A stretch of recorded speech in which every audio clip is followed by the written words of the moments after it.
hazards and health compliance issues with the crowdedness in the room. So can I kindly ask that in 2 minutes time, because I'm a stickler for time, can we please move towards the overflow area, whoever is standing and does not have a place to sit in the room. Thank you so much.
One more time.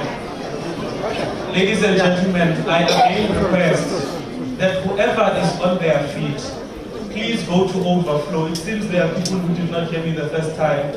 The intention is to clear out the area there because we cannot start until there is no one there. Unless it's media. Thank you. Please, with time. I'm really running behind time. Okay. Ladies and gentlemen, if we can all stand to our feet. so we can sing the national anthem and the aid anthem.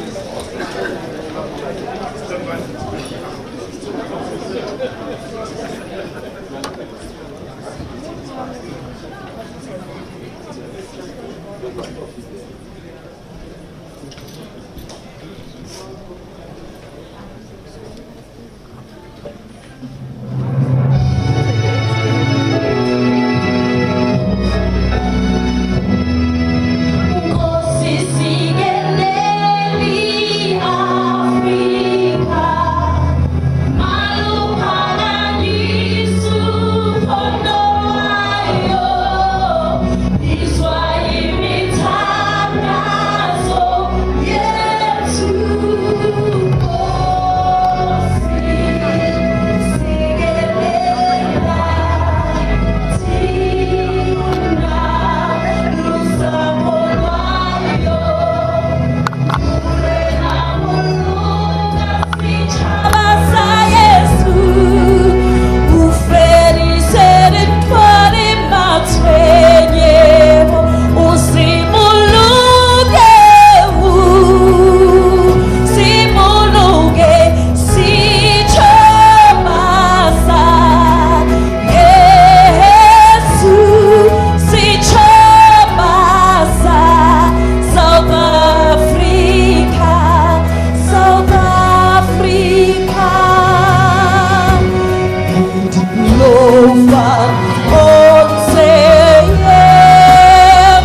may I invite Ms. Kanyuma Pumulo back on the stage to perform an item.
Gauteng depends on its people excelling, prospering, developing great ideas, and cooperating peacefully. This can only be possible if we, the Gauteng Department of Education, plays our part. We are the melting pot that shapes the future. For us to grow Gauteng together, we need the best minds to lead the charge. Let us celebrate the best of the best. Ladies and gentlemen, welcome to the announcement of the 2023 matric results presented by the Gauteng Department of Education and hosted by Microsoft.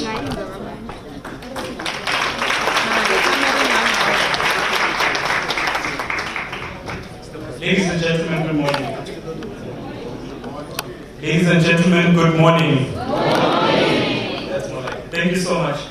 Ladies and gentlemen, before I acknowledge the presence of certain people in the room, let me first introduce myself.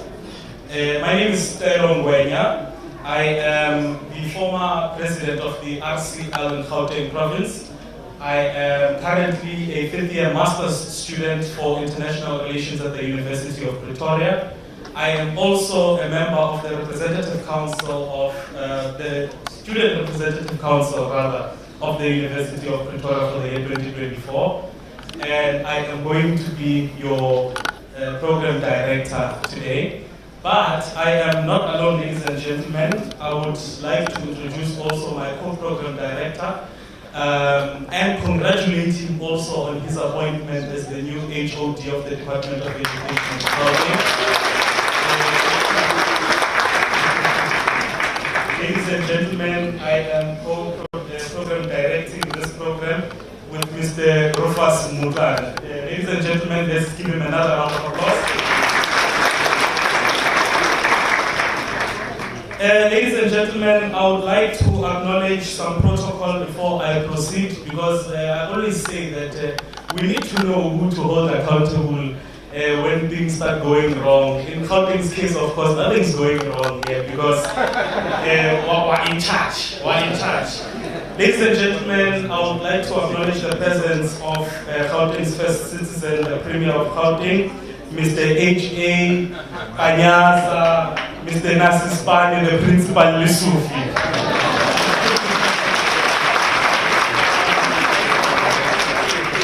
I would like to recognize the MEC of Education and Youth Development, Mr. Madume. I would like to recognize the presence of the chairperson of the Portfolio Committee in the Gauteng Provincial Legislature for Education, Mr. Chilitsi Munyari. I've already acknowledged you, HOD, but I'll acknowledge you again because today is a big day for Gauteng. The HOD of Gauteng Education, Mr. Rufus Mutan.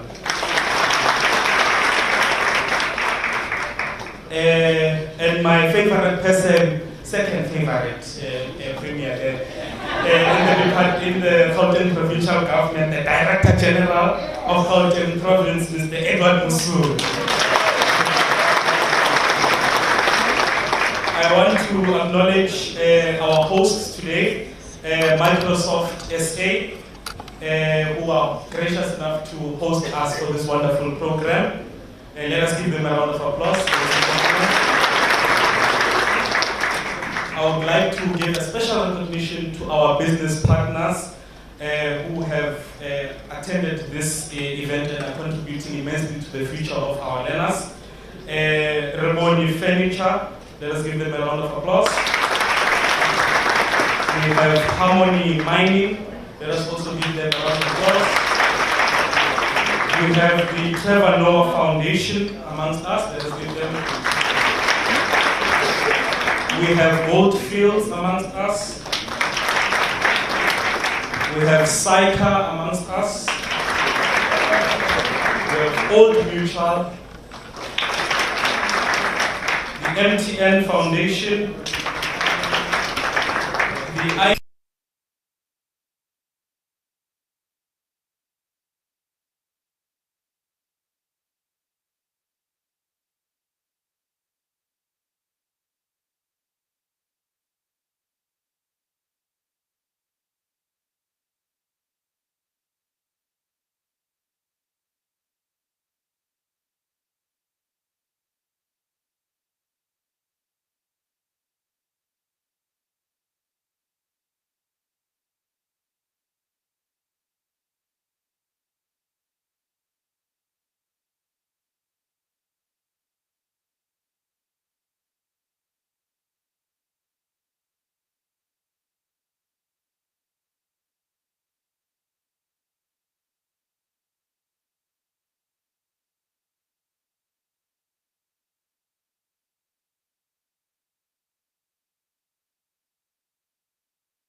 Lesufi, the member of the Executive Committee for Education, Tate Chirwani, the chairperson of the Portfolio Committee, Tate Munyai, the Gauteng Provincial Government officials, led by the DG, all here present, the partners of the GPG province and the stakeholders, all parents present, principals, educators, celebrants, the learners, ladies and gentlemen, good morning and welcome to Microsoft.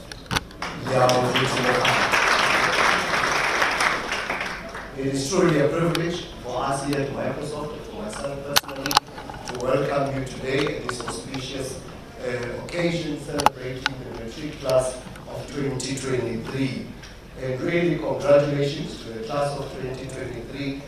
Congratulations to the top achievers that are here today. You must be proud of yourself. And I wish you all the best with your next chapter of life, and may the world really.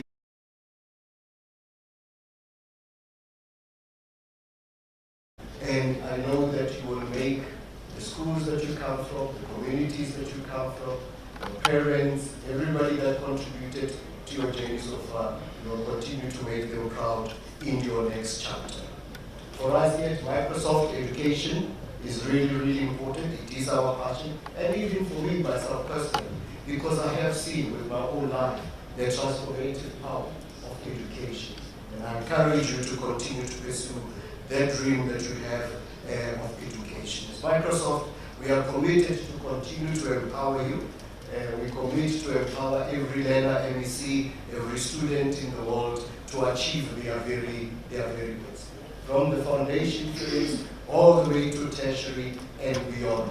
And to this, you would know, MEC, last year we introduced as Microsoft the AI training for the youth that will cover 300,000 youth. Because we want the youth to be at the forefront of the digital transformation that we live in South Africa. It's a partnership with the Youth Employment Service, and we will continue to work with you as well to drive education. Education for me is the foundation for addressing the myriad of problems that we are facing as humanity today. We are really facing complex problems, and we need our youth to be empowered to be able to help us to lead us as a country through these complex challenges. And we also have our own local problems of unemployment and inequality, and education will continue to play a role in addressing that. I want to thank our educators, I want to thank our parents, the education department, for the sacrifices that you make to provide our future talent with the quality education that they have received. You play a critical role in equipping our country's people with the knowledge and skills they need to compete in a rapidly changing digital world. As Microsoft, we are fully committed to supporting and enabling leaders, educators, learners, as we collectively work towards education transformation in South Africa. We are proud to welcome you to our premises this morning for this auspicious occasion. And again, congratulations to the matric class of 2023. I encourage you to embrace a limitless future. Let not anything that you have or that you are struggling today limit your thinking about how far you can go in life. Premier Kasutwanari, the program director Rasho, the interpreter Tadi Bofilwe, Namaloma Utu, where Bahahu, the Moha. Thank you.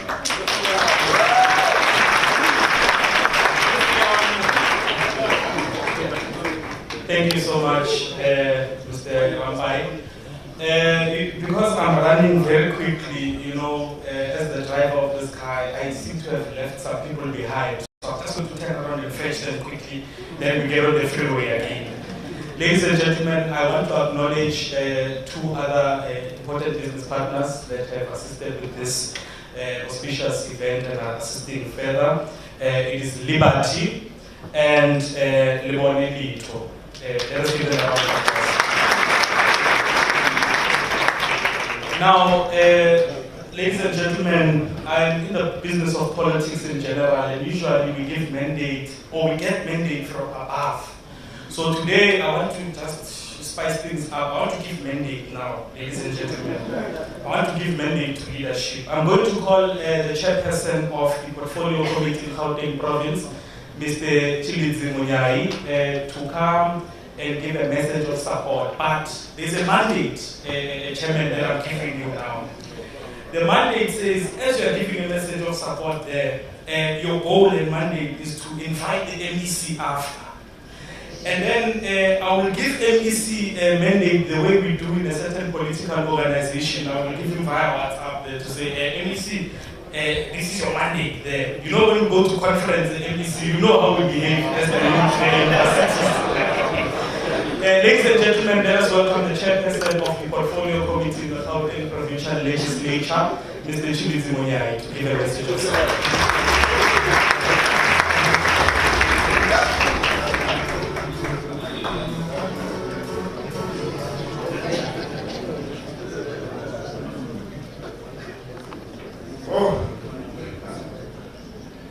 Now, I'm sure all protocols observed, and I will do justice if I don't recognize our host, the managing director of the Microsoft, the people of Gauteng, esteemed Honorable Premier, the #1 citizen, esteemed Honorable MEC, and all of you that are here, the DG, the Superintendent General, now called the HOD, all of yourself, you are really recognized. So, for those I didn't mention, it's because you already have been mentioned by the program directors. You've been acknowledged.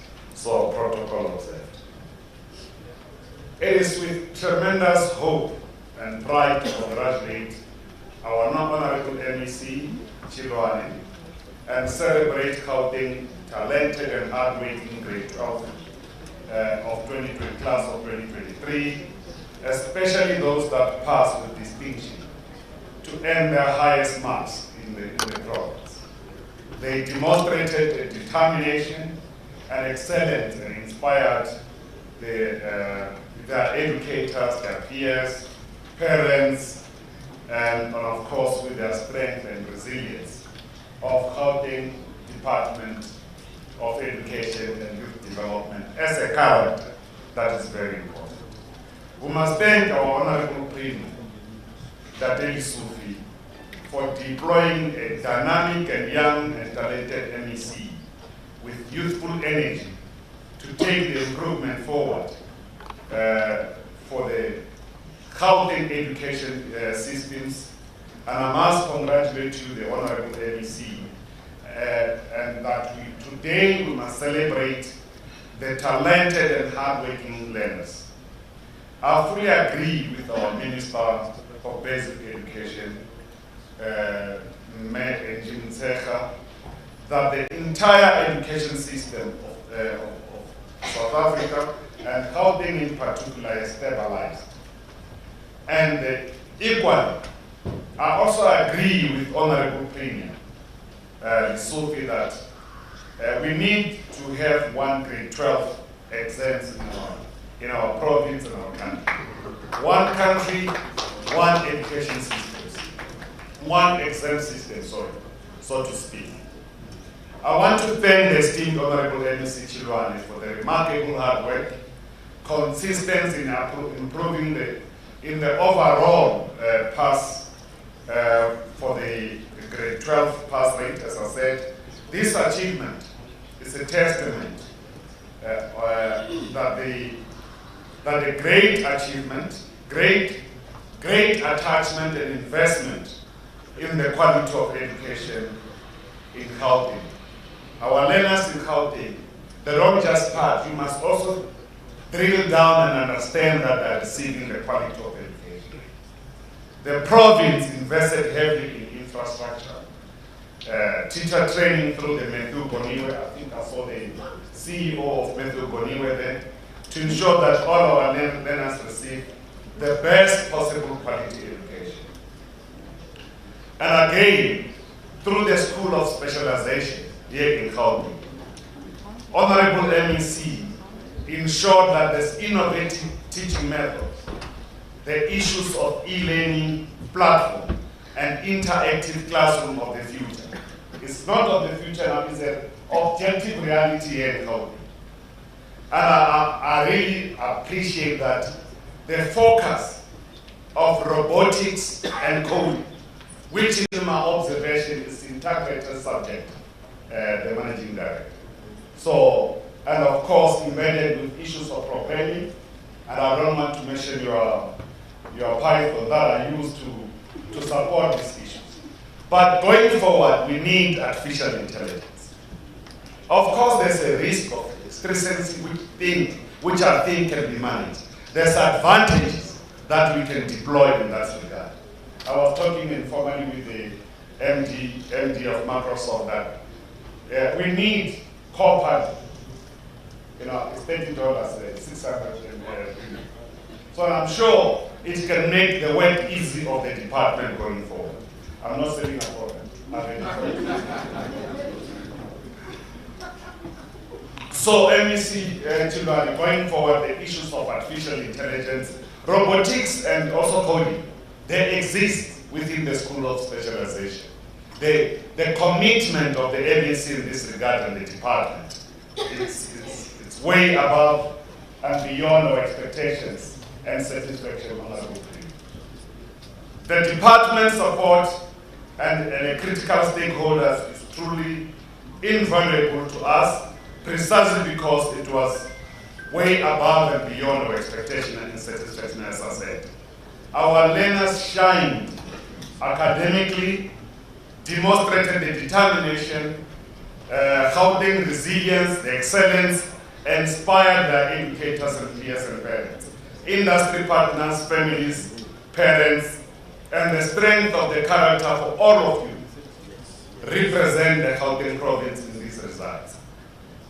We must say that these remarkable young people, young learners of our nation's future, the training arising out of the School of Specialization, link them with the future world of work. So without School of Specialization, I've been listening to the interview of 702 this morning. They said they're receiving this masterate, but they are not linked to the future. In Gauteng, with the Schools of Specialization, we can guarantee that our learners, wherever they go, they'll be linked to the world of work, even post a tertiary level. And those that goes to TVET 2, which is the important sector, will also appreciate this development.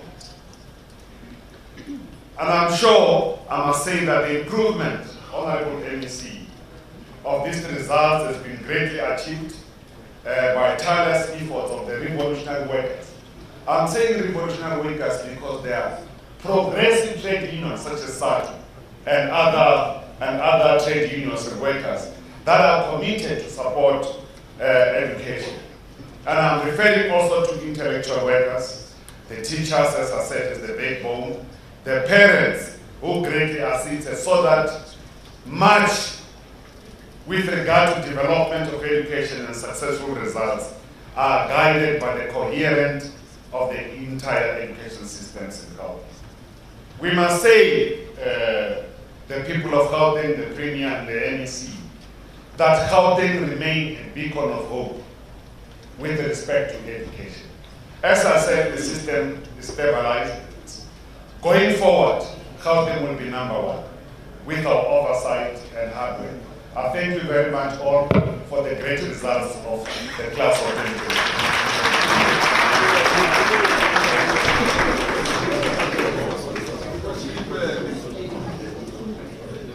Mr. Chairman of the Portfolio Committee of Education in Gauteng. You see, Chairman, this is where I hold you accountable, Chairman. I gave you mandate, Chairman. You did not fulfill mandate, Chairman. A vote of no confidence that's going to come following this. There's by the Portfolio Committee and on behalf of Portfolio Committee on Education, we have full confidence in the MEC. And I'm sure our leadership that lead this Gauteng as a province by training. They'll find reason why to see that this NEC must assist us going forward to make sure that we work together. Young people are mobilized by the Department of Education. The mandate, therefore, Provincial Director, is to introduce the NEC, Honorable Chilwani. If I start with the resume, you may not, I'll be wasting the time of the program director. A dynamic, youthful MEC.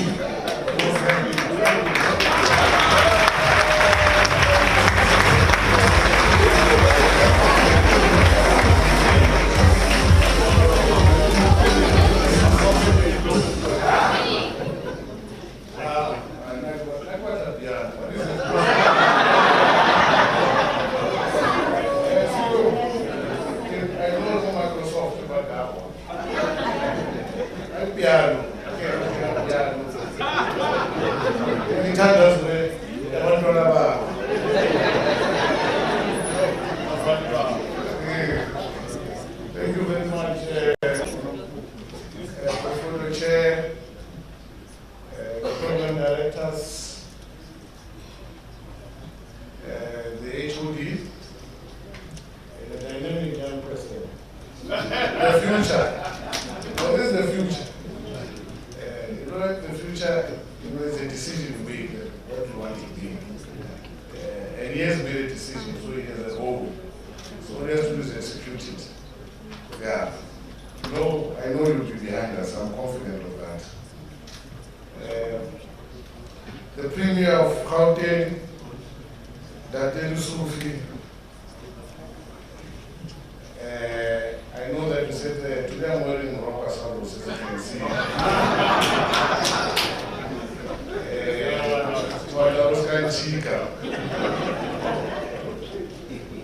told my directors, I know they're all smiling when they're sitting.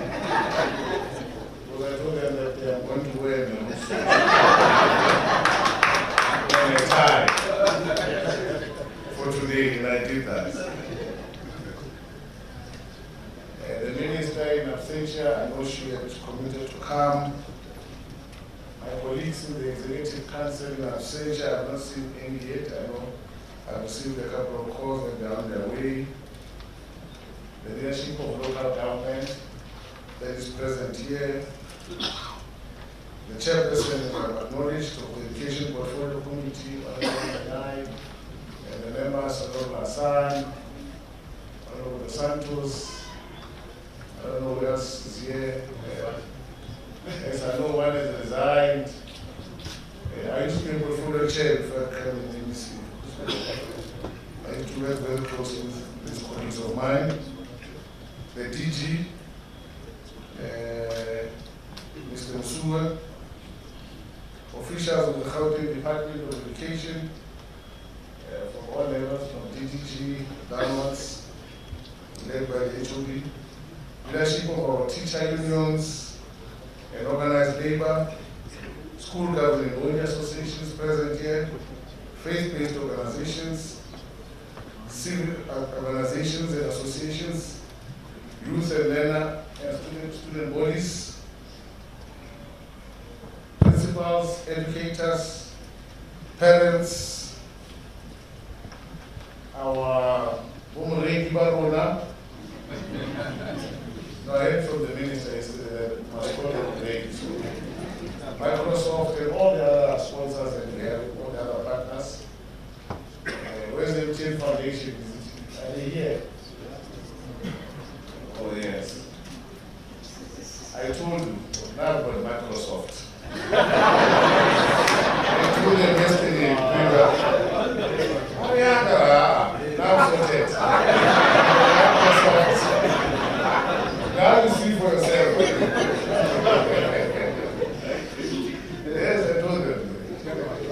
But thank you for continuing to support us. And all our sponsors that are here. Our VIPs for today, our class of 2023, top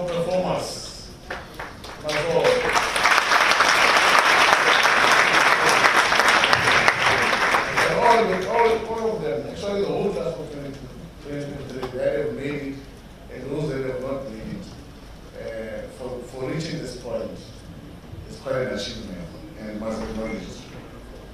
Our CEOs, our CEOs of Metropolitan as well as I hold in absentia, we did apologize. Distinguished guests, comrades, and friends. Melang, Molweni, Sambonani, Abshin, Machirun, Khwemore. Must speak all languages. Gauteng must remember is the only province in the country of Kenya that has all the official languages in our country. Only one. Some people are proud, but they will offer one language. Now we are following everyone. So you understand the complexities of this province. Okay? Plus also other unofficial home languages. If memory serves me right, 10 indigenous, we've got other 10 from the 11 official languages. Yeah, offer another 10. It includes Mandarin, etc., Swahili. So we offer all of those languages as well. So when we want to see the future of the country education system, you can only find it here. Only here. Everywhere else is good.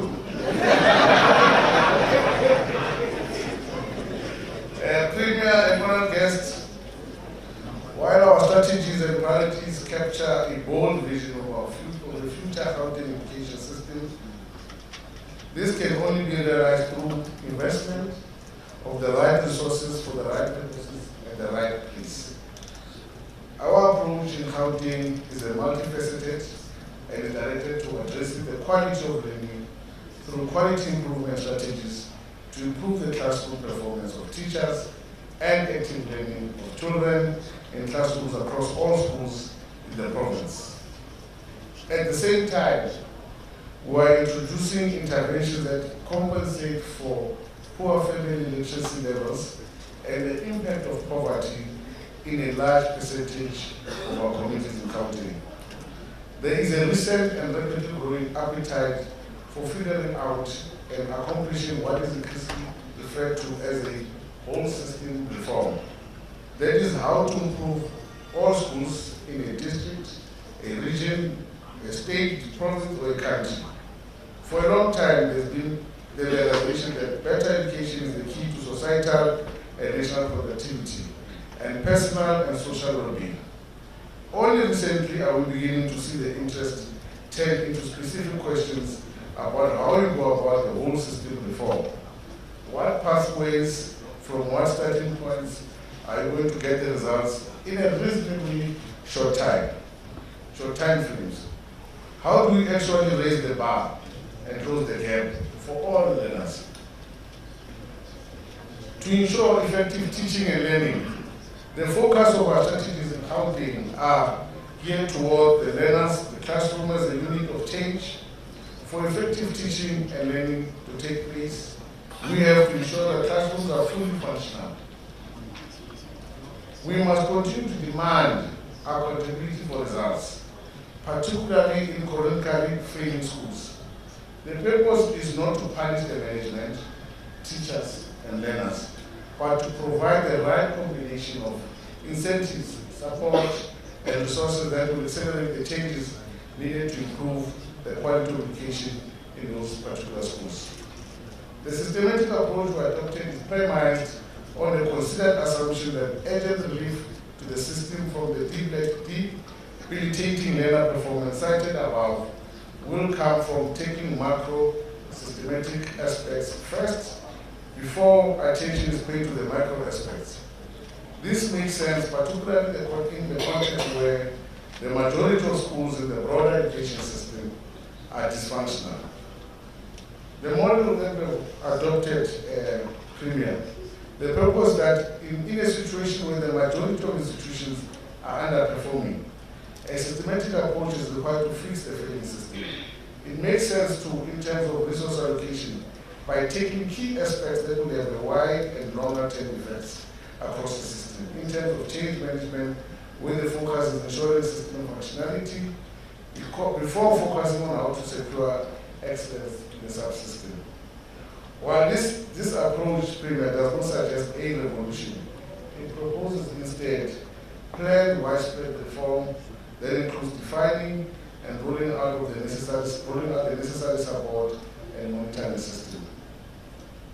However, today we are here gathered to announce the 2023 National Senior Certificate Examination results, and it is without doubt the 2023 academic year will be remembered as the year that only presented, not only actually, a cohort that was severely affected by the pandemic, COVID-19, and the provincial government through our Department of Education and its strategic partners, we have continued to work tirelessly to strike a balance in containing the impact of the pandemic in this 2023 academic year. We are still dealing with the effects of loss of learning time even today. Therefore, Premier and guests, despite a difficult environment arising from rapidly growing system, tough economic conditions, the GDE registered significant achievements in the delivery of quality basic education through its programs and interventions in the 2023 academic year.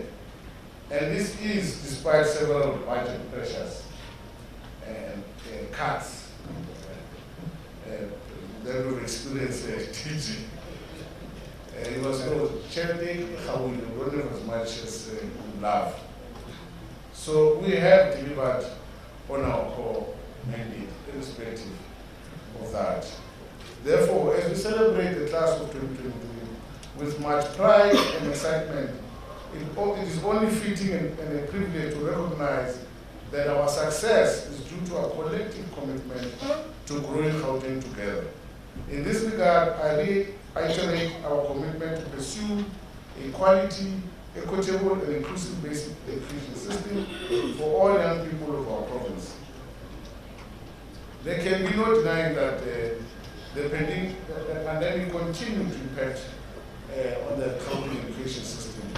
The class of 2023 began the academic year with high expectations. The learners who, in addition to the anxiety to the matric year, had to contend with that impact of loss of learning time and added stress and uncertainty that was brought about by it. Despite the negative impact on teaching and learning, innovative measures have been developed and used to ensure the readiness of the class of 2023. While significant efforts have been made to recover the academic year and provide extraordinary support to our learners, and the total impact of the abnormal educational context remains unknown, and therefore will always be a concern for all of us. The class of 2023 experienced significant disruptions from, as I outlined, the impact of the pandemic, the loss of learning time. At some point they began the academic year in September, so they lost a lot of time. They were also confronted with unprecedented crises, challenges in our communities, disruptions. So it was quite a very difficult year across our province. And that was brought about also, as I highlighted, the socio-economic conditions in some of our communities. But as I speak, you'll see that irrespective of those particular challenges, children from those particular communities have performed.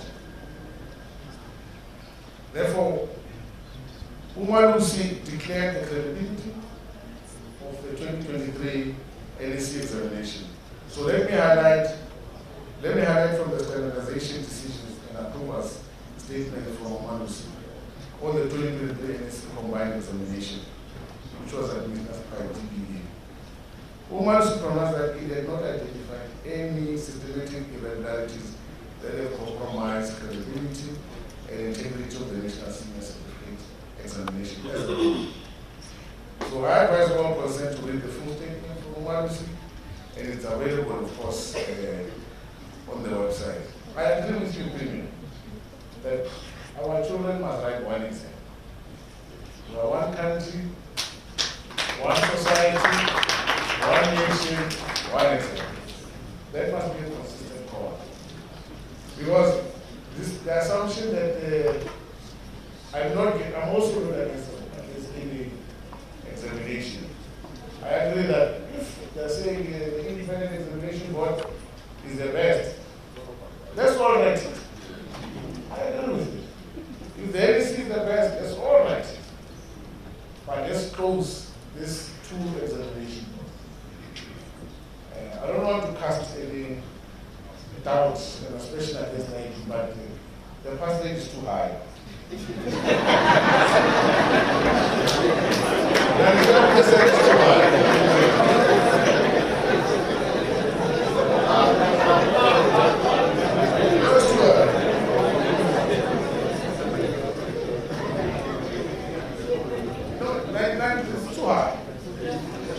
And ours, the ANC, you can see that the toughness. So let's write one examination, and the national senior certificate, as the HOD has spoken, is highly credible. This is one certificate. Let us know. Let us what you must know. From here you can even get a job. With it, it becomes a requirement. So without it, that shows its credibility throughout. I'm not saying going well, I am, but that shows the weight that the national senior certificate holds. And universities, what I've seen, I know the program director knows. In the first year, it was the learners who do IEB and the LSE. Obviously, the schools in terms of infrastructure in some instances vary, and the support system vary. The first, what is this?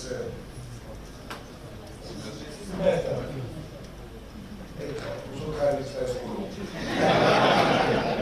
First semester, you can see the difference of exposure to equipment. Not in terms of the tenacity, the intellect, the ability to understand and comprehend, but the exposure to equipment. Some of our learners in some schools and they don't have the equipment that others would have been exposed to in IEB schools most of the time. But if you go to the second year, to the third year, the ones that were from the NSC are leading in terms of results, in terms of outcome. You can see the top students as they graduate. Top students, all of them. If you ask them about the examination they wrote, all of them will tell you to put the NSC, if not 90%.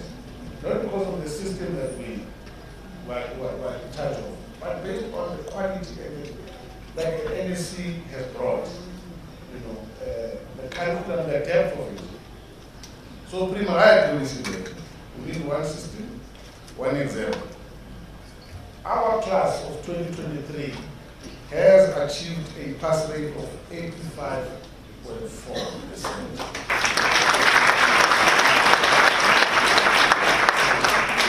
This is significant because it's a 1% increase. Irate we've gone up. Perhaps not the percentage that we would have hoped for, but even though it's very good. It's a very good effort from the class of 2023. And therefore we must continue to congratulate them all the way and really hope that they will inspire the 2024 class. Our provincial sustained performance confirms the fact that Gauteng education system is stable and resilient. In addition, Gauteng is so diverse and complex that it's the only province in the country that offers 11 official languages. We administer all the 11 official languages, and here a further 10 more non-official languages. So the system is very diverse. It's very diverse. To really get everything right, it's not an easy thing. We must applaud our team. our curriculum team, DDG Harrison, through yourself. Because this is it's quite complex, and we've been getting it right consistently with the stabilized system, and that can be recorded based on our past percentages. And you know, when we have such a system, you have to have targeted intervention. So the program must be customized there. It's not just a holistic general approach and then you can assume a general outcome. Here you have to target, and the performance of our learners in these official languages must also be applauded. For some of these official languages, our learners get 100% pass, in some of them, and majority of them are sitting at 99%. So this is good work. It is against this context that the performance of Gauteng in the NSC examination begins to appreciate the improvements across the system. While the NSC examination is one measure of quality of education, after 12 years of schooling, it does allow us an opportunity to release our learners to enter post-schooling opportunities as young adults in line with the provincial delivery goal as I've outlined earlier. While the 2023 cohort benefited from the maturity of the NSC system over the past 16 years and the caps aligned beginning to strengthen over the last few years, the results of the NSC class of 2023 demonstrate that we are maturing, stable, and improving, gradually improving provincial education system. This performance must continue to be celebrated in the context of a large, unique, and complex education system that this progress has become in the last 29 years. This is the 10th grade 12 cohort to write the final examination under CAPS. Concerted efforts were made at all levels, provincial, districts, and schools, to provide our grade 12 learners and teachers with the necessary support towards the successful implementation of the 2023 NSC examination. We had a staggering number of 191,664 learners enrolled to sit for the NSC examination in 2023. It's a big number. However, this might be a slight decrease from the 2022, but it's still big. Still big. We had overall 132,570 full-time candidates and 59,094 part-time candidates. Over and above, this included 7,197 candidates who were progress learners from grade 11 to grade 12. This makes us the second largest education system in the country. Given the commitments by Umalus, the very tough papers in some of the subjects, 85.4% remains a good achievement, considering what we're dealing with within as a province. It's important to note that we had 109,000 learners that have passed in 2023. This represents a 19% total number of learners who have passed nationally. So 20% of learners who passed nationally are from Gauteng. So we remain convinced that we're on the right track and we can do much better, of course, as a province. We are still a leading province given the size of the provincial system. What's more important about this pass rate of 85.4% is the detailed indicators in it showing the increasing quality of teaching and learning in our schools in the province. I will speak to it later as well. So with the quality of our passes, premium and guests, in respect of bachelor passes, we have improved the actual number of matriculants achieved bachelor passes, while our performance improved to 44.3% from 43.4% in 2022. So we had a 1% increase there. So we have achieved the highest number of bachelor passes since 1996, and the second highest in the country, with 56,552 learners. Furthermore, we have achieved the highest number of quality qualifying for bachelor studies ever. In all 15 districts, we have shown an improvement in the bachelor pass rate. All of them. Nationally, we have contributed as about 20%. 27.4% of our learners, or 34,987, enrolled and passed the diploma pass. So I'm encouraged by the fact that 84.1% of our learners passed the national senior certificate.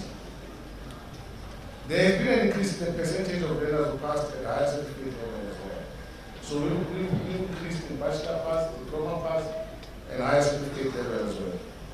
So all in all, as I get down to those who have performed now, going to the schools, let me take this opportunity to congratulate the following public schools for achieving 100% passes, and they've achieved further than 5% bachelor pass rate.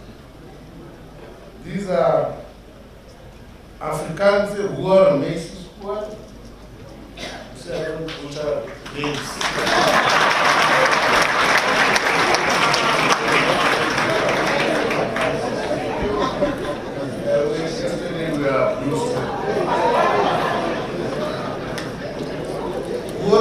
Melbourne Park,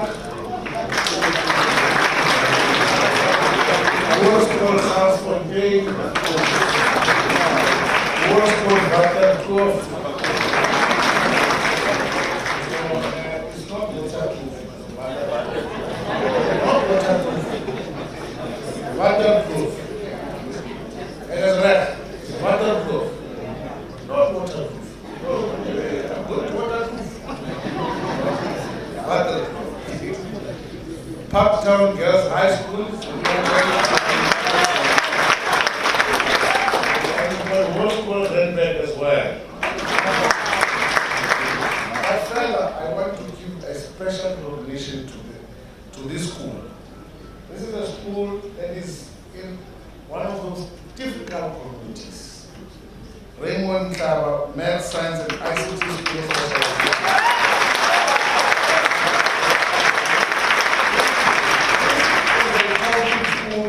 That has achieved 100% pass rate, and furthermore, an 85% bachelor pass rate. So if you know this community, this school is based in a community called Setiso. This is a community that is affected by high unemployment, crime,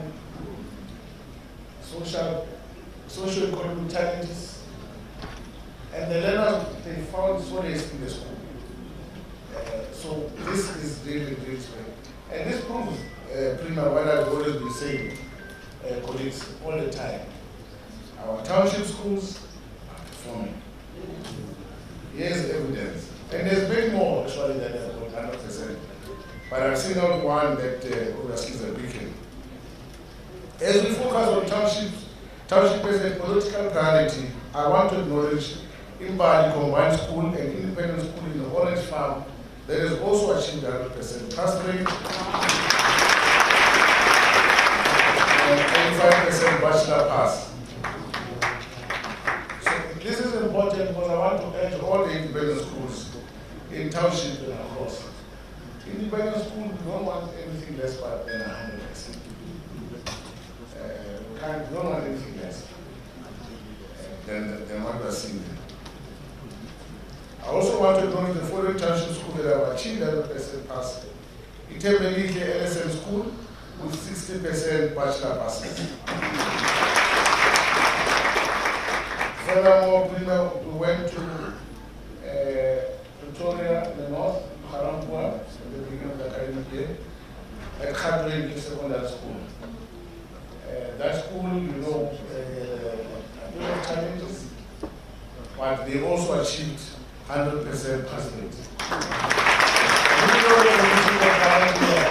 You know that this is a very great feat from them, and 9% pass rate. So the number of schools, including township schools, that have achieved 95% and above pass rate have improved. This year we have 297 schools that achieved about 95%, compared to 290 in 2022. I want to congratulate the principal of 110 township public schools, including 9 LSN schools. They have achieved about 90% pass rate. This is up from 107 schools that achieved 90% last year. A total of 10 schools achieved 100%, of which 4 are LSN schools. It must also be noted that just over 94.1% of Gauteng schools perform above the national defined benchmark for schools underperformance of 65% compared to 92.6%. So numbers are stable. So the percentage is an overall improvement from last year to this year. Therefore, as a province, we have attended to the matter of schools that consistently perform below par, and the issue of underperforming schools must also be resolved, as 34 public and independent schools achieved less than 65% compared to 53 public and 53 last year. The next 2 days, we are still with them, engagement with them to deal with those challenges. I want to congratulate Mohaladi Toure. Yeah, Mohaladi Toure. Yes, Mohaladi Secondary School in Green West, who with tremendous effort turned around their performance from the school from 56.6% pass last year to 93.8%.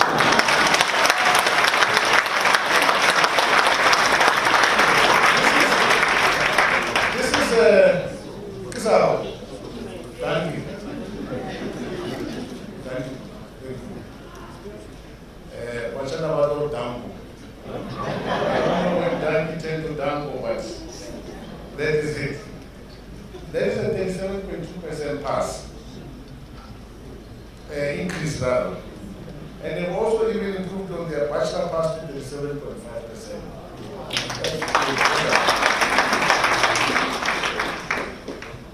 So this shows the impact of our policies. On gender, almost 15,616 more girl learners wrote the exam than boys.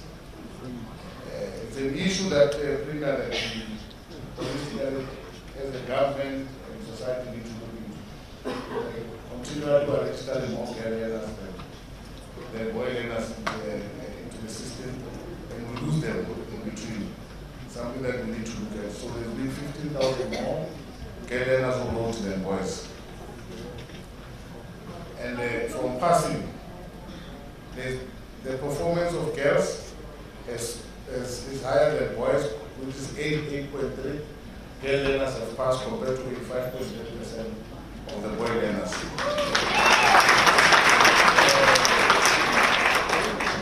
And in terms of bachelor passes, 46.7%, girl learners have achieved bachelor passes compared to 41.2% of boy learners. Now, this is an interesting one. Despite the lower enrollment of boy learners and the pass rates are higher, and the pass rates that are higher than those of girl learners. The boys have achieved a higher pass rate. Girl learners have achieved a higher pass rate in all subjects, except 2, which is maths and science. So boy learners achieved higher in maths and science. I don't know, it's numbers, not me. However, we will review and intensify our interventions from the lessons that we have learned from 2023 to ensure that we address the disparities and improve holistic progress of all our learners. So with progress learners is applying with 7,197. 22.5% of them passed. So those that didn't pass, we have a program to second chance to assist them to pass. But this is quite significant because these are agendas that will progress. And to get them close to 50% of them to pass, it's quite significant. What we don't do as a province is to keep learners behind. I'm not saying some provinces do that. Now we take you in and give you support so that you pass. So if not not kept anyone in grade 11 for. The SIP performance has continued to improve year on year.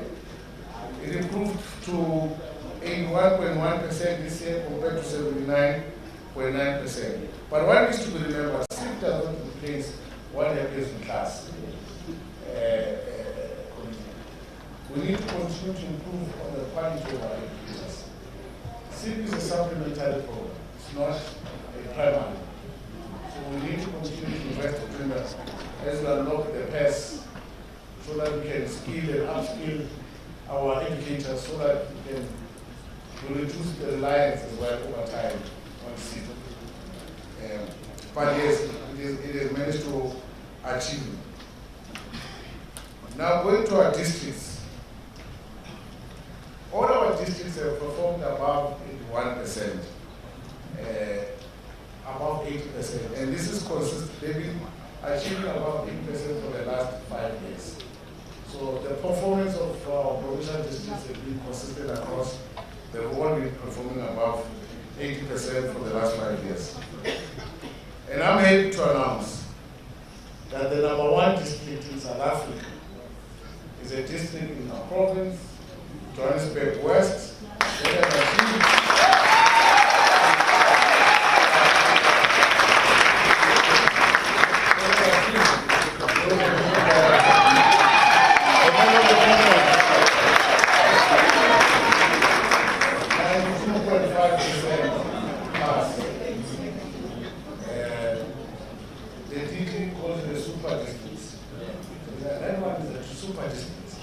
I've been there twice.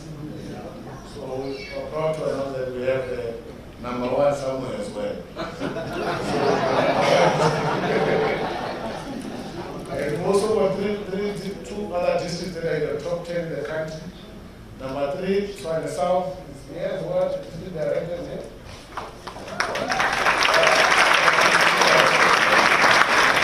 That's #3 in the country. And then we also have #9, Gauteng North.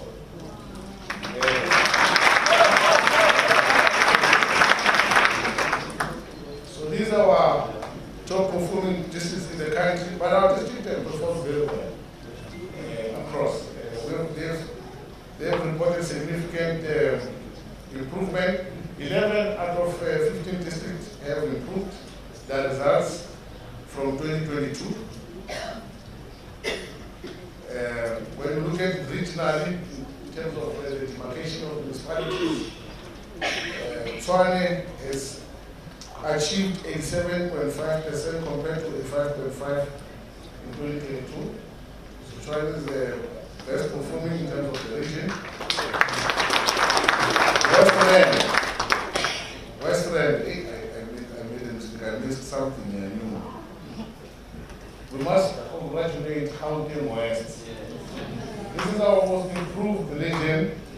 It has marked an improvement of 4.7%.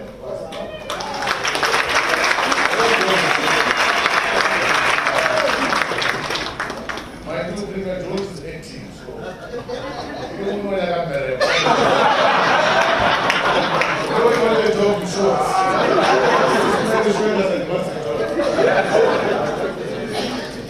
We are higher than Barossa. 190 now. So the Western District as an area has been demarcated through municipalities now. It has marked an improvement from 82.1% to 86.7%. Ekurhuleni also it has improved with from 84 but a significant 84.2%. Silibeng from 82.9 to 0.1. But still, we're still in the 80s. So there's been an improvement across. And I said 11 of our districts have marked an improvement in their performances. So in subject improvements, I'm going to speak about the notable ones. We have seen an improvement in technical sciences, an improvement of 7.1%, 7% in agricultural sciences, 6.5% mathematics. Mathematics has marked an improvement of 6.5%. That is significant.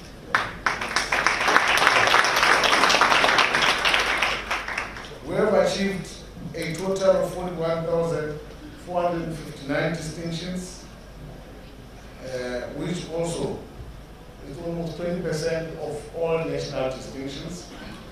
So we're doing very well there.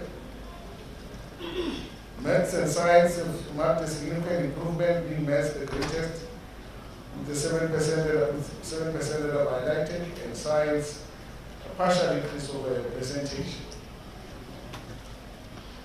So moving forward, as I go to conclude, we've been considered the moderate to a good performing education system, well, in the context of the country. However, we want to move from that state to a high-performing education system. So our family plan is being designed to move our progress towards being from good performing to becoming a performing system, a high-performing system, focusing on consolidating the system foundations entirely. I know the CEO of Microsoft, when I speak about high performance, they get excited by the sector. It's their language. High-performing teams. So language, yes, the language of private sector. So we want to move to that. From being moderate to good and stable, and we need to move to, we want to move the needle. So we want to move. And this includes, for us to get there, we need to produce high-quality performance data that guides us, ensuring teacher and school accountability. Because that's the only way. Basics in schools, if a principal walks around in the morning to check with learners and class and monitoring, that school tends to perform. It becomes cleaner, it becomes more stable. But a principal that stays in the office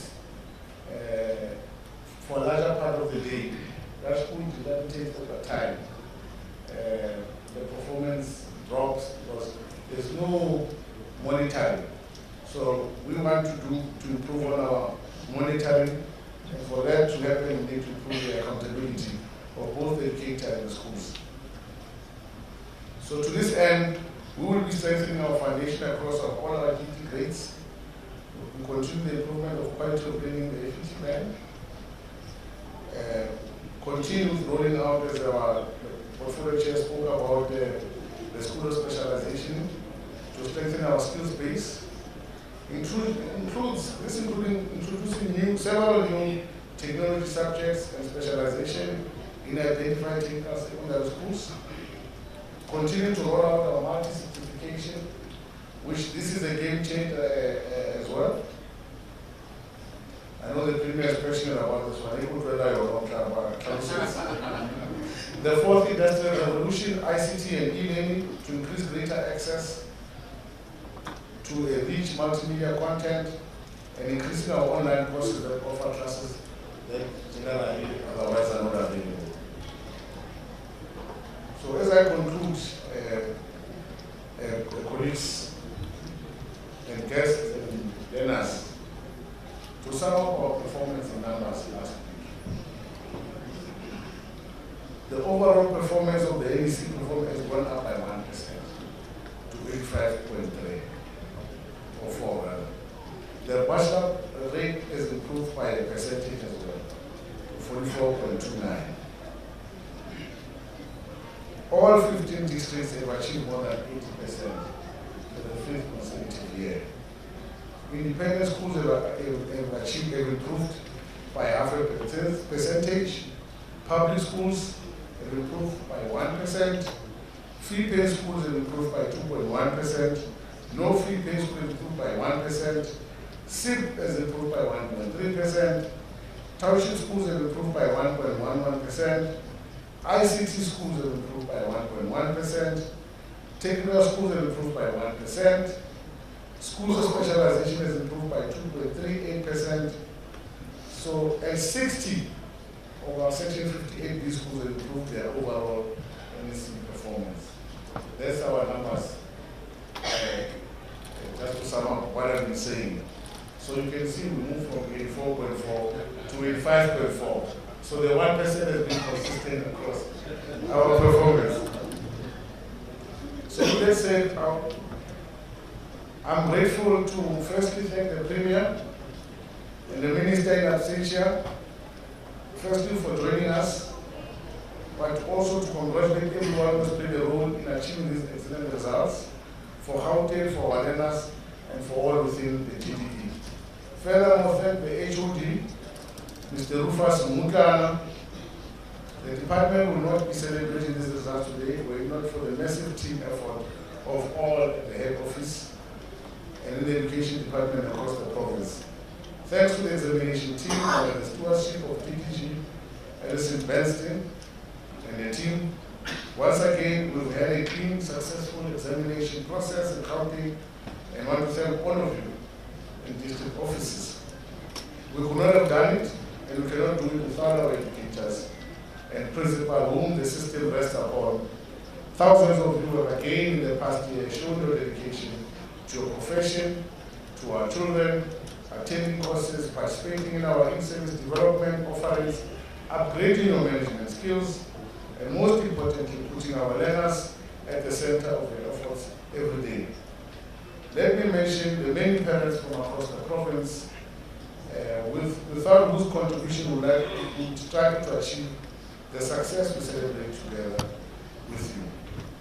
Your efforts, your contribution to the outcomes we are able to celebrate today and prove that our children and our country are best served by constructive engagement from all sides.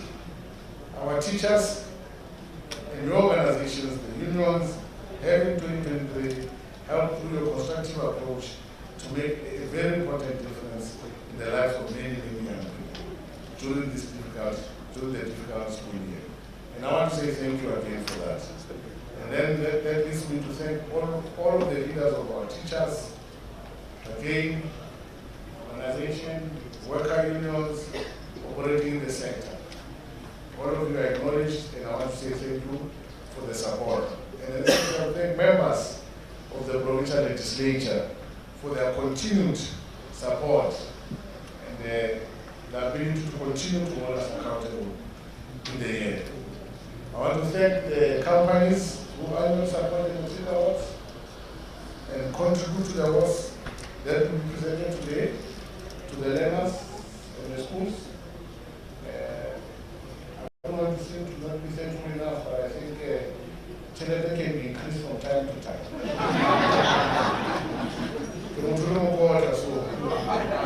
It must increase it.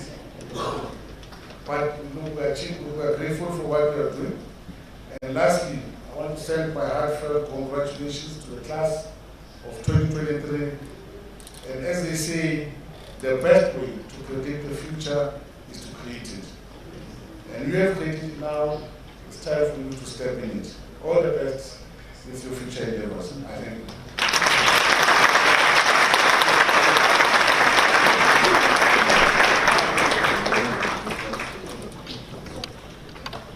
Thank you so much, MEC.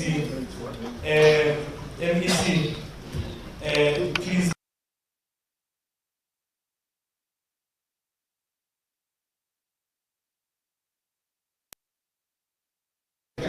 Because we don't want to lose conference again. Oh yes, I forgot.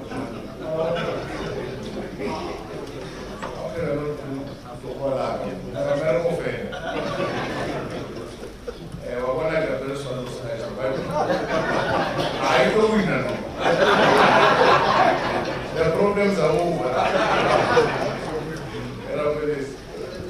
Let me introduce our premier, Panyaza Lesufi. We know him as Mr. Nassis Pan. I always say a man with a plan. Mr. Premier, the stage is yours. I don't want to say much. Our Canadian society knows so much about it. I'll speak only about it.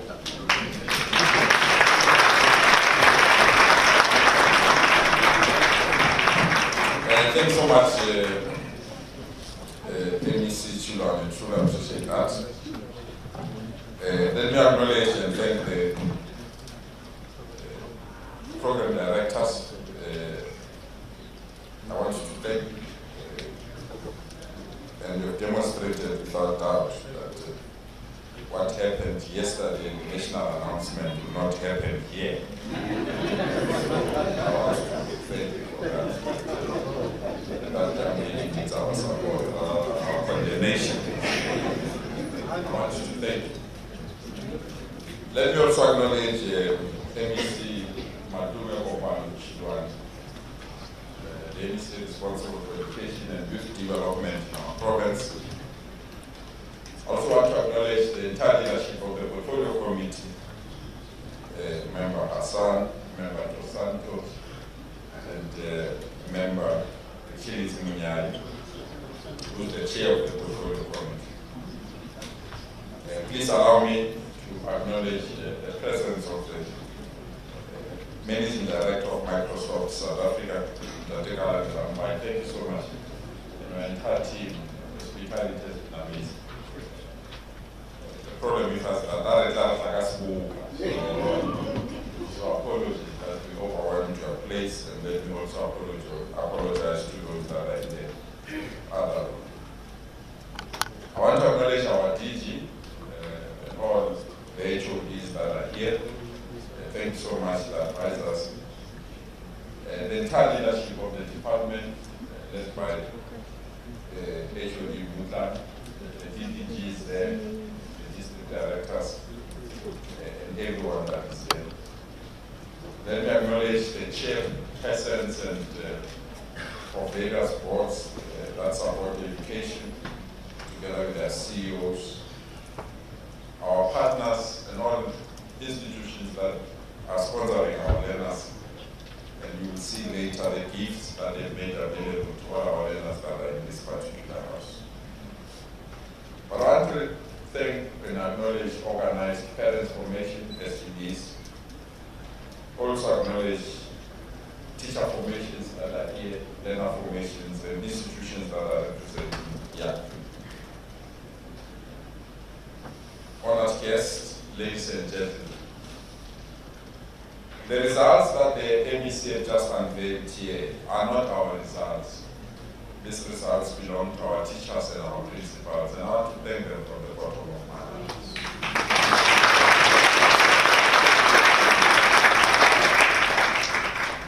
The results that we've unveiled here, it's not our results. I want to thank all the markers and all those that have been given this particular task to ensure that these results are not only fair, but they are protected from leakages and other unholy things that normally characterizes our examinations. These results are not ours, are results that belong to the young people that have performed today.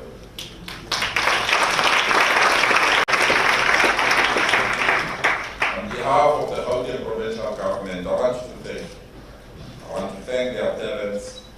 I want to thank MEC Chulani and the team.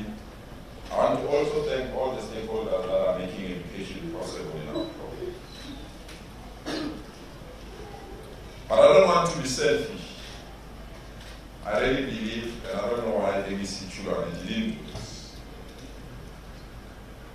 I want to thank the Free State Provincial Government for being #1 in our country.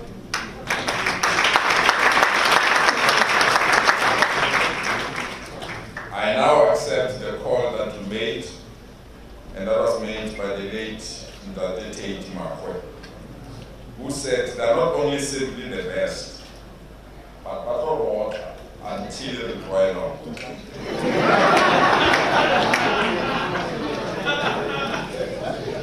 I thought in MEC Shuani, I feel that the best striker, but it's quite clear. And therefore, we need to congratulate the and I'll tell you why. It's very important that every province must perform so that all our children can get opportunities closer to where they stay. It is in this regard that I also want to congratulate KZN for dislodging us from position number 2. so wished to go and join them MEC. Because if somebody has taken your position, you must take the trophy to that person. It's just unfortunate that their function coincides with our functions. But we want to thank them.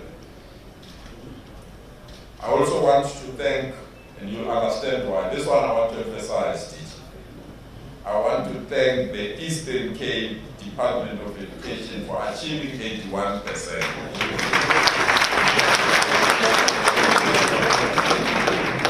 And the reason why I'm thinking I Dallas Patway that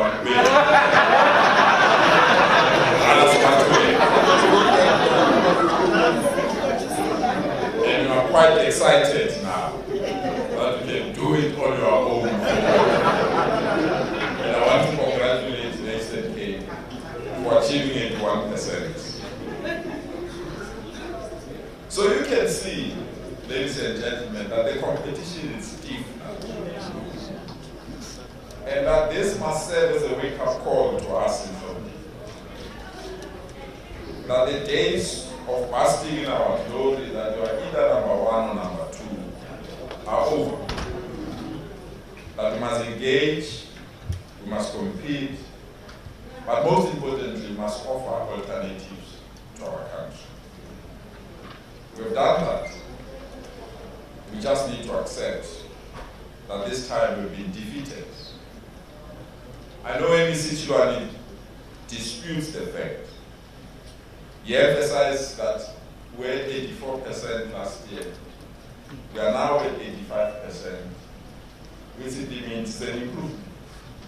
I duly accept that, MEC Chilwani.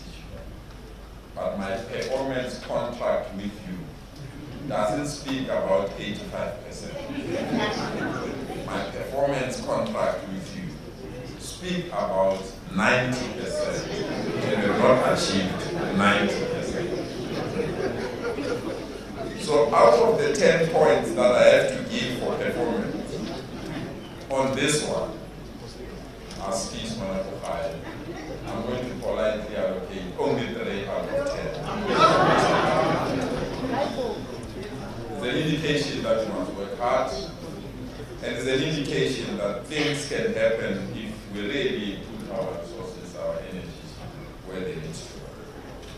That is why all the districts that have achieved 90%, I would personally give all the district directors their performance bonuses within.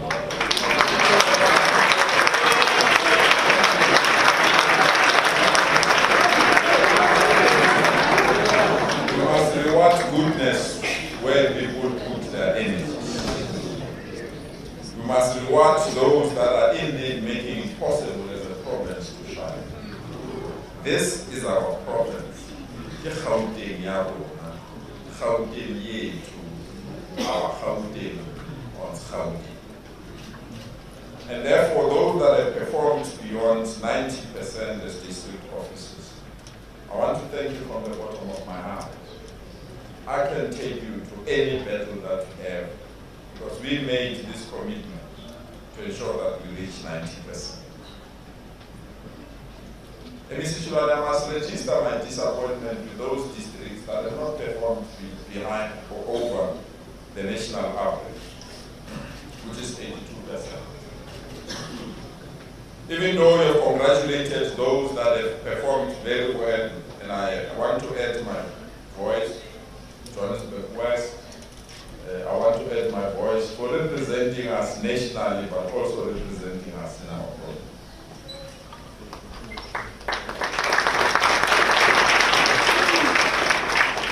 But what pains me is that the districts that service majority of our people are performing below 82%.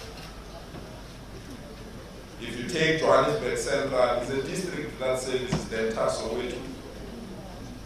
We can't be proud if Soweto is not performing very well.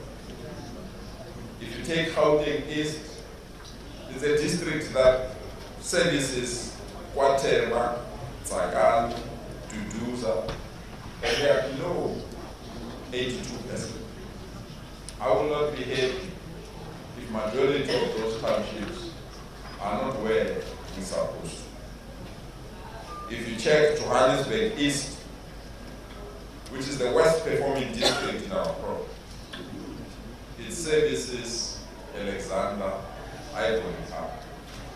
And those that knows poverty, they will tell you the children of Alexander and Ivory Park that must pass so that they must get out of poverty. So all those districts that have not performed well, and especially the district that services my constituency in Tembisa, and that district as well, I want you to please pull up your socks. You must not enter this room again next year and leave those children and learners behind. But I want to thank the Minister of Basic Education. He's a person that I've worked with for almost 17 years. As my mentor, as my mother, as my boss when she was an MEC in this particular province.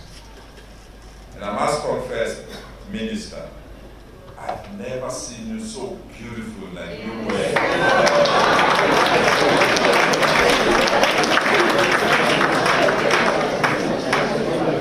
And I know I'm one of those that persuaded you last time when you wanted to give the portfolio. I'm now convinced that you've done so well, that the history of education in our country, when it's written, the name Angelina and Jimotseha will be high on that list. From the bottom of my heart, Minister Motseha, I want to thank you. Today our education system is in a better shape. Today our education system, we can say, we can release it now on the basis that all provinces are performing very well. If you check the performances of all our provinces, at number 4, Western Cape, and Northwest, number 5, Western Cape, and number 6, Eastern Cape, the difference is only 1% among these provinces. An indication that the minister steered this ship in the right direction. But I want to thank the minister as well for something that South Africans don't acknowledge and appreciate. I was serving in that ministerial committee, CM, and at one stage we were all convinced that we need to scrap the academic year 2020. At one stage we were convinced that we needed to scrap the academic year 2021. Actually, there was one politician by the name of my man that even went to court to take the minister to court to say that the academic year must be scrapped so that these children must repeat. MEC Motseha said this, and I quote. Minister Motseha said this, and I quote, if these children have to repeat any grade, that will be the end of education in our country. End quote. She said, just imagine grade 1s repeating grade 1. And you need to admit those are coming from grade R to grade 1. That would be a disastrous education system. She further said, those that are going to grade 8, just imagine them, and this is the group.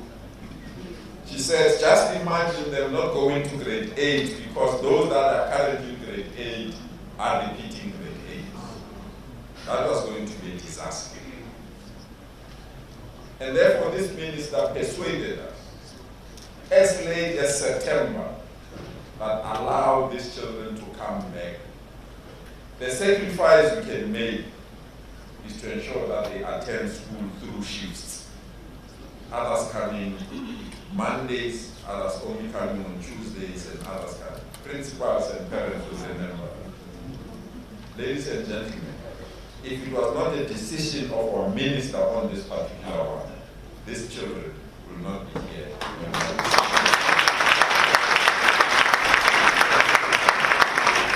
So Minister Mtsela, thank you so much. You have done more than this to me. On various occasions when I was still young,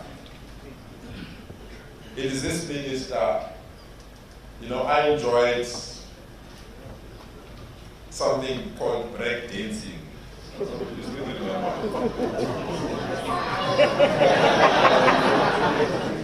I enjoyed break dancing. I enjoyed acting.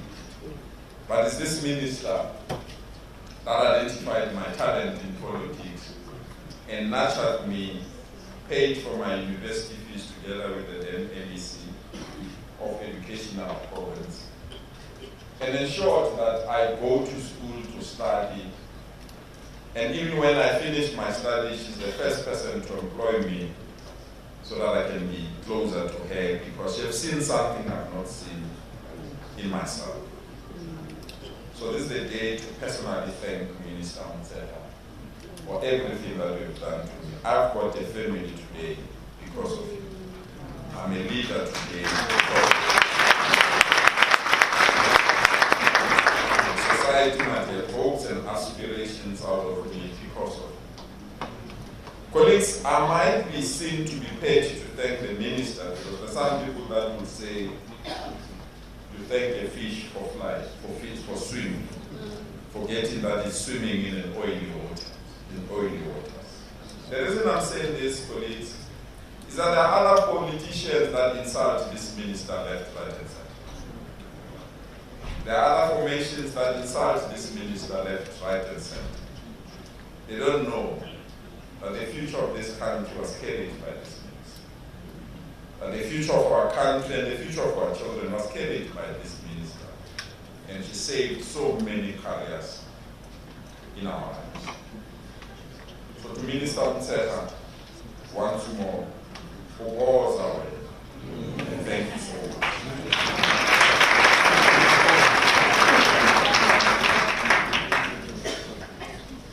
As we enter this debate, and I want to enter this debate not influenced by emotions, but to give practical examples.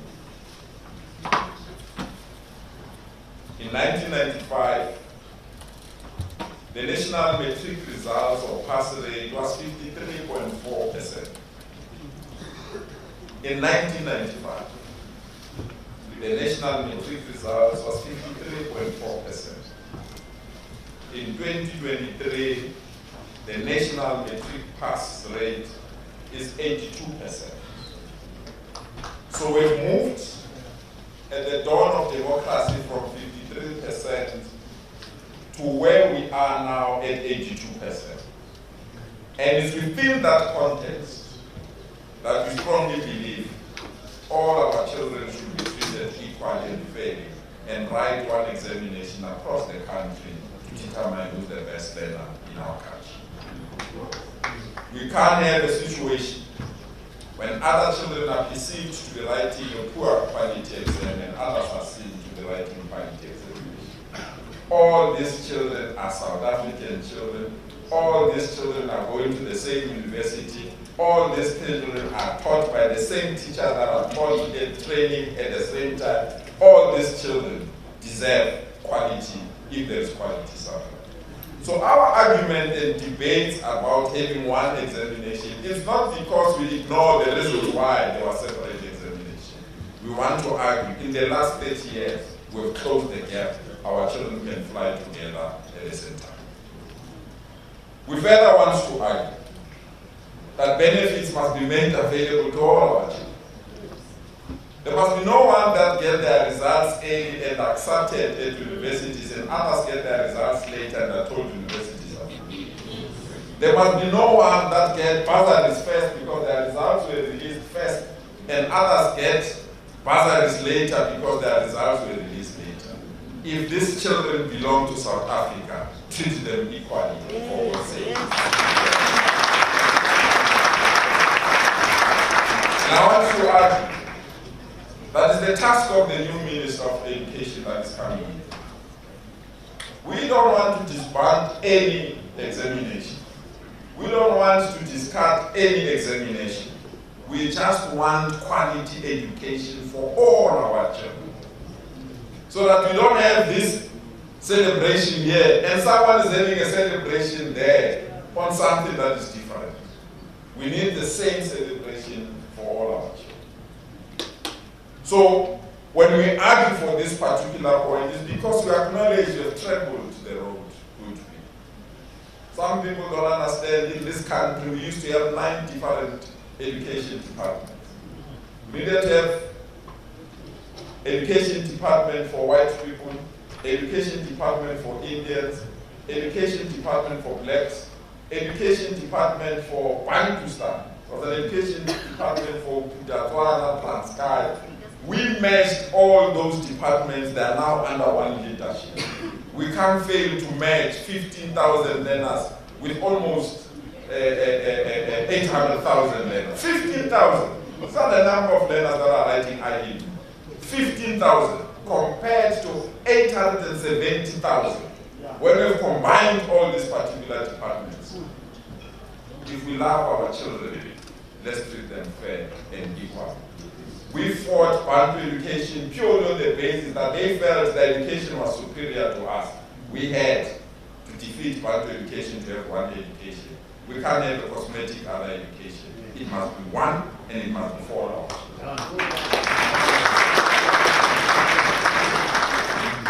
I also want to urge our President Cyril Ramaphosa.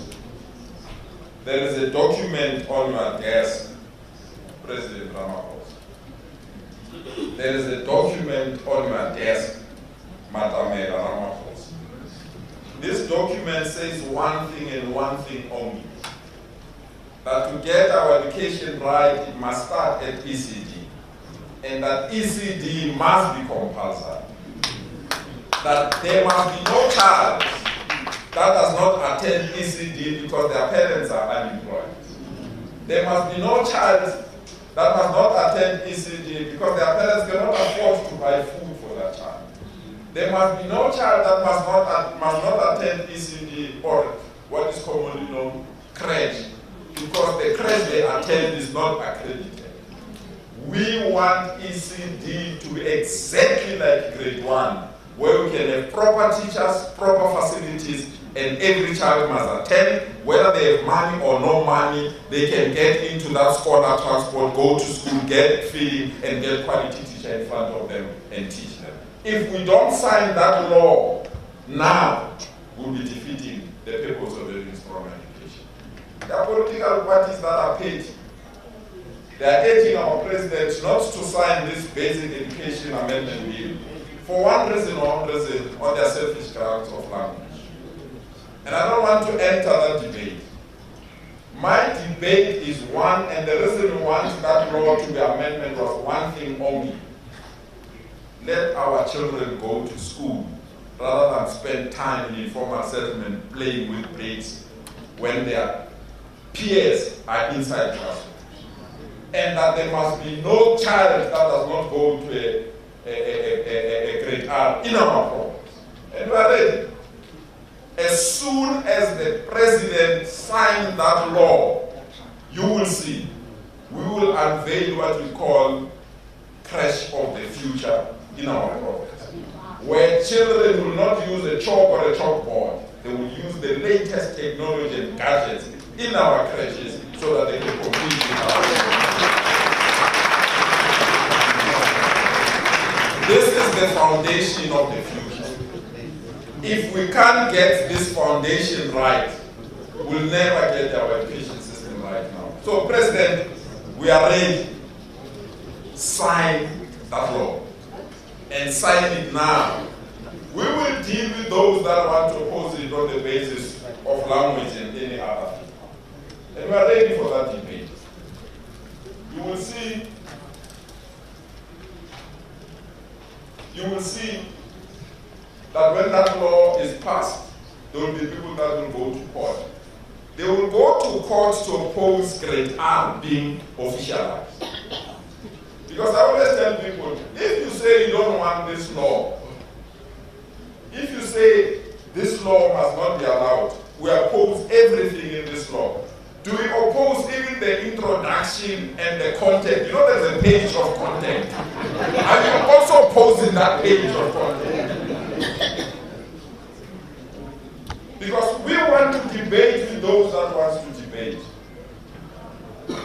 And our debate is very simple. Our debate is very simple. Every child has the right to be taught in the language that they want to be taught. If a child wants to be taught in Afrikaans, they have that right to be taught in Afrikaans. If that child wants to be taught in Xhosa, they have the right to be taught in Xhosa. If that child wants to be taught in Venda, they have the right to be taught in Venda. But we oppose where a school must be only one language, because children can be in another class in Xhosa and another class in Afrikaans and go and play rugby together to replay. There's nothing wrong. We stand for that. We stand for that. This is the freedom we fought for. You can't have a school that is next to me. I can't go to that particular school purely on the basis that they don't speak my language. We have 11 languages in this country, we don't have one language. And everyone must be allowed in those particular schools. If it means to sacrifice whatever we have, we are ready to sacrifice that. We are not opposing anyone. And let those that want to take this particular bill to court be ready to debate with us. Whatever legal team, more than the legal team that went to fight the case in the United Nations, we will fight this one. Because we are ready. We can't have our children that don't know the meaning of Mpumalanga because they are not taught other languages. So, this particular bill, President Ramaphosa, sign it now. Sign it now. Sign it now. Sign it now. We are ready for those that are opposing this particular bill. And there's another document, President, as well. And this document is gathering dust, and I'm really worried teacher formation. You have left me in this particular bed. There is a commission before Zondo Commission. There was a commission that was established to look at the remuneration of our teachers in our school. This commission was meant to protect our communities, our country. You know, a good maths teacher in Maisi Valley, as soon as that teacher starts to produce good results, what happens to that teacher? The schools that have 5,000 rand extra, they recruit that particular teacher because others can afford to pay. And townships will remain the way they are because best teachers have been recruited by kuros of this world. We want the best teachers to be where our learners are, regardless of their parents' financial status. And this particular bill, or this particular commission, was meant to give us the recommendation on this matter. We had the Zondo Commission, they finished their task. We had the Arms Deal Commission, they finished their task. The commission that matters most about the future of our children and the future of our country and the education of our country is lying low there. No one is attending to it because it's not speaking about corruption. It's speaking about skills development of our children. We want it to come back. That commission must give us their recommendations.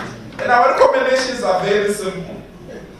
We are saying to the Minister of Finance, you don't need new money to pay our teachers. You don't need new money to pay our principals. We are just saying, don't tax their salaries, allow them to get their salaries the way they are, so that they can.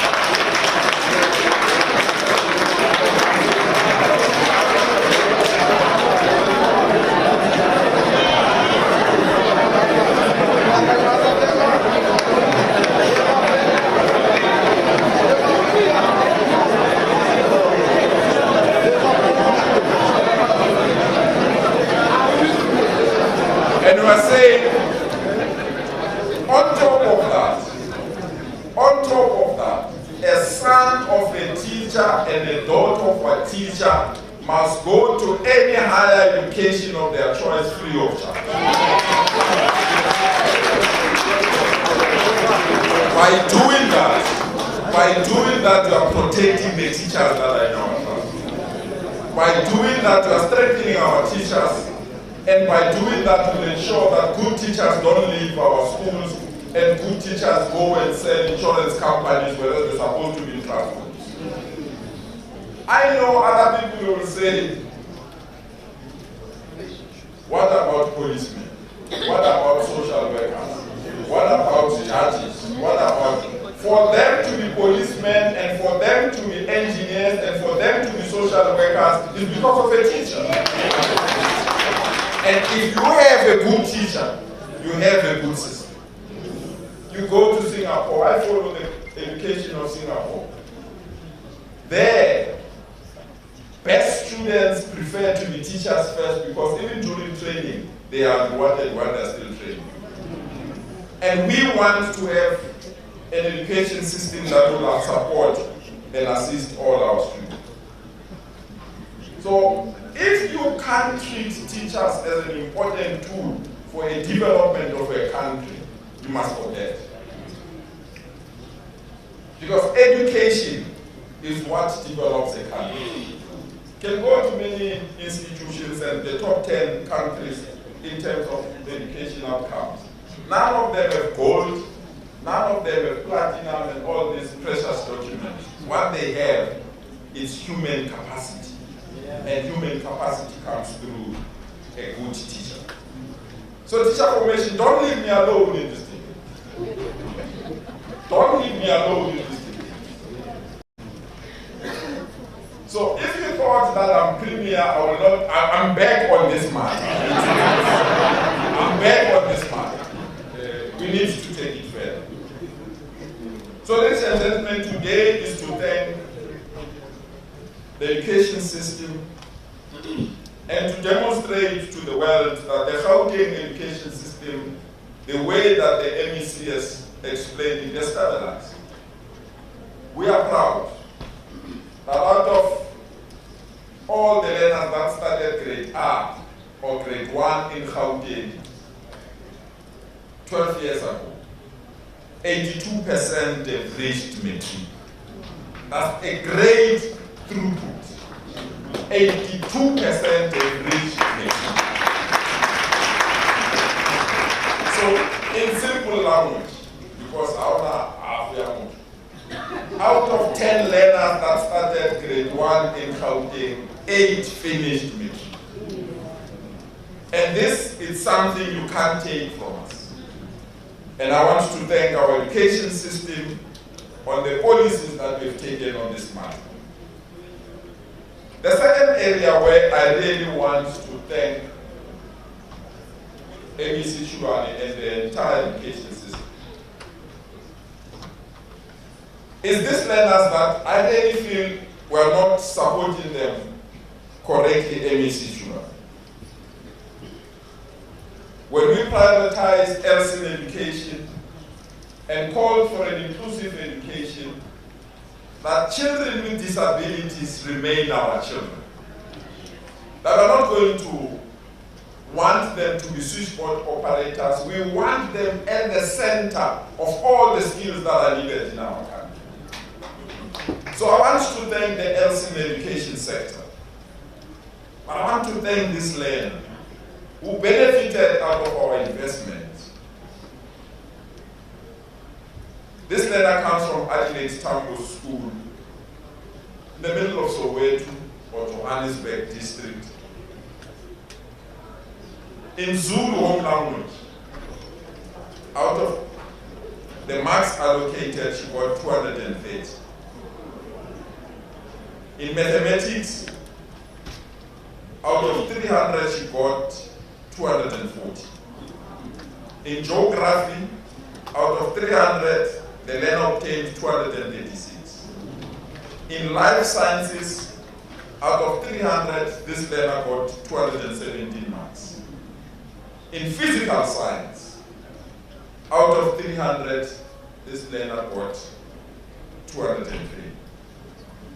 So all the subjects, he passed them with distinction.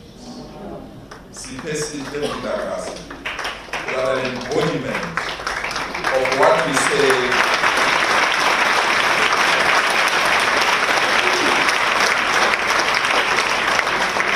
Disability is not an hindrance, but it's an opportunity. I'm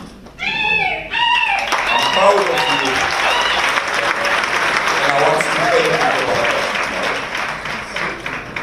I also want to thank those students that are coming from our township.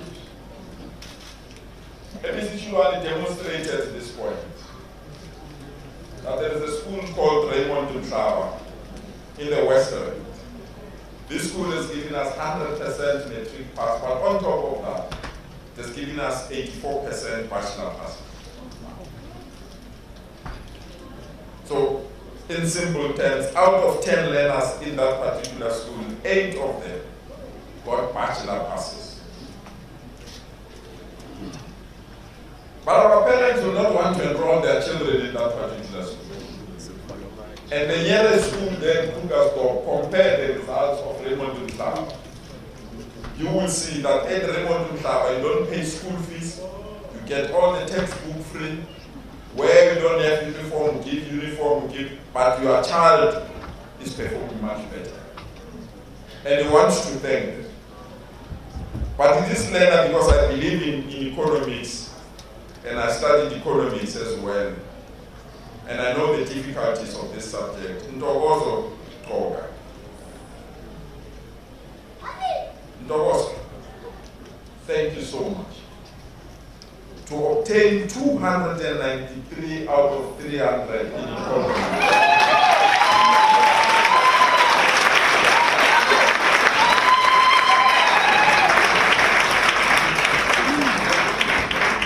It's an indication of what SABC is saying. We're standardizing this education system across all sectors and across all the regions. Because that's how we grow a province. And that's how we grow economy. So, Ntokozo, at the university of your choice, regardless of the length that you want to spend at any university, Ntokozo, the government that I have the honor to lead is going to give you the bursary until you control it.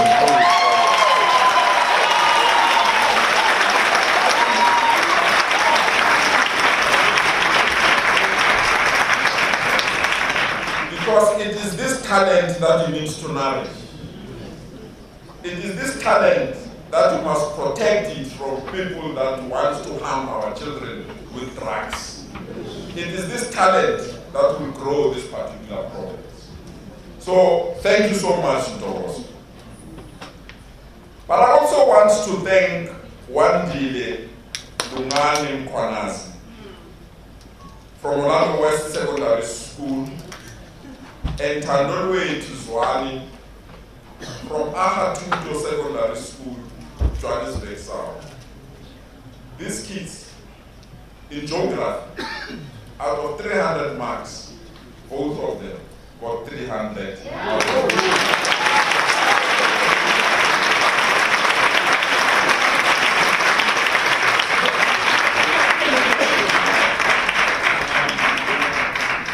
not from a former Moses school, they're from the township.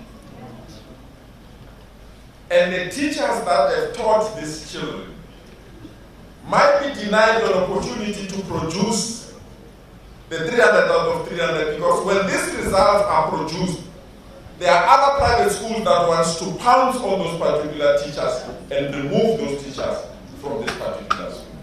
That's the price we pay for being poor. So, to Wandile and Tandolwe Tuzwani, the government that I have the honor to lead will pay for your academic studies until you finish your studies.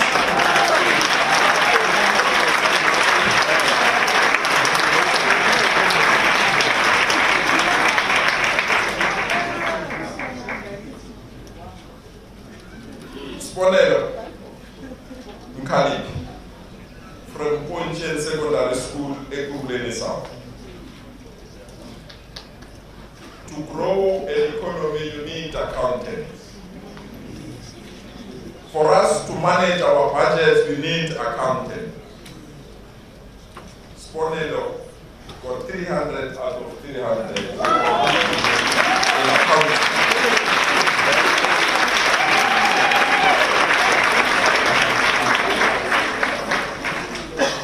Lebogang Selepe from Paten Secondary School in Tshwane. Here it is. Lebogang in physical science. Lebogang got 300 out of 300.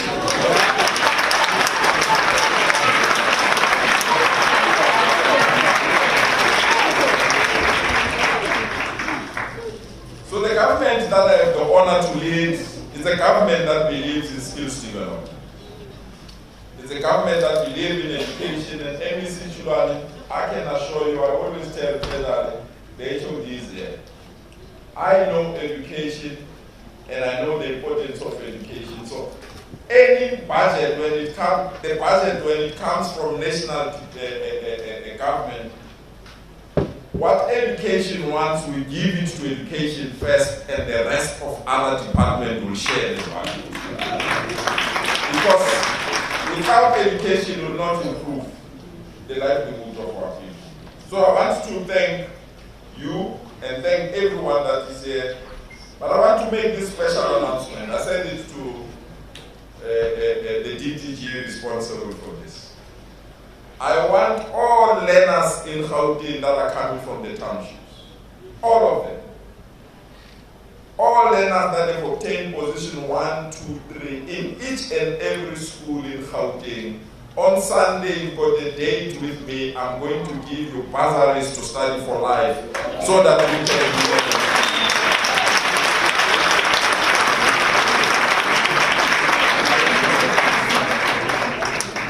with us. Let others use NEFSAS. With us, we'll give you everything that our parents cannot afford to give you. Besides covering your tuition, your accommodation, besides also covering your expenditures, we will give you the best gadgets from your laptops and all the things, so that when you arrive at the university, a child from Gauteng must be clear, oh, to Gauteng.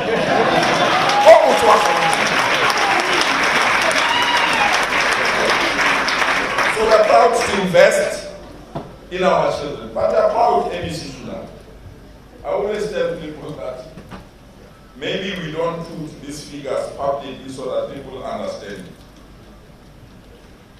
57,000 learners in Gauteng got bachelor passes. 57,000. So all the vacancies of first years in all universities in South Africa, we can fill them as Gauteng alone. That's the magnitude of our quality. 57,000 bachelor passes comes from Gauteng. Of all the bachelor passes in the country, 30% come from Gauteng, including distinctions. So we're inviting companies like you, Microsoft. Thank you so much. Let's not allow these children with bachelor passes to go and do other careers that are meaningless. We're inviting all other companies, come here in Gauteng, nurture these children and give them the opportunities that we want. But as Gauteng MEC, will continue to give you schools of specialization. There's one school of specialization, sorry Alison, I can't ignore this. I remember when we went to BMW in Germany and said, no, you know your car BMW is so popular in South Africa. Every street there is a BMW. But we have not created a school to teach our children how to build that BMW, how to fix that BMW.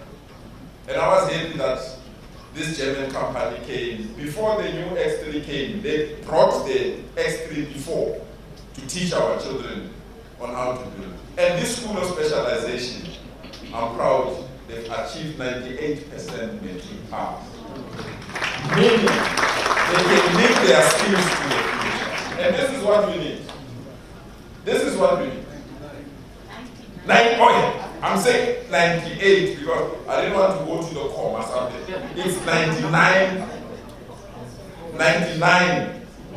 pass.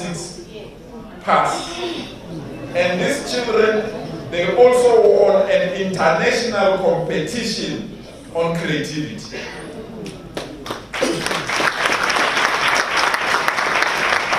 Maybe when I say creativity, it's too broad. These kids, they built a train that is using solar, and they built a rail line inside the school. So if you want to take a walk in that school, you get into that train and see the beauty of that school. And that creativity won them an international award. That's the schools of the future of this country. Gone are the days where our schools need to teach our children so far. Not in our. We can't invest money on those kinds of careers. We want these children to be the best, and we want these children to compete with the rest. But we also want something. There must be no, and this school, I'm very proud of it. It's in Gauteng, they call Gauteng Still School. There, this thing of people coming to our province thinking they're going to fix our fridges, our microwave on, our irons, and all these things. That school is teaching our children on how to fix all these problems that we have. From your television set, your ironing board, and all other things. And these are kind of schools that we need in our province. So I want that school to grow and that school to be supported as well. But we also want our children, by the time they leave school in Gauteng, they must be multi-certificated. There must be no child that is chasing matric. When they fail matric, they have nothing to show. We want our children, while they're still in the classroom, to be taught how to fix escalators and lifts and get a certificate while they're still in classroom. We want all our children, by the time they finish grade 11, they must have all the K53 driver's licenses. They must have all the skills that we need, even to fly drones while they're still in classroom. This is how they, for God's sake, that will work. You hear me? So I want to conclude by saying to all our teachers, we love you. We'll do everything to protect you. And to the teacher formations, parents formation, learner formations, it's only when we work together that we can make these problems better. To the parents of these children, please protect these parents' goods that we have. These children are the future of our country. We must not have these children going after qualifying to say they can go to Dubai because there's no future in our country. We want these children to build a South Africa that we can be proud. I always say, I want when I meet these children in a few years' time and I ask them how much they earn as a salary. And I want these children to say, I don't earn a salary, I pay salaries. Thank you so much, and thank you.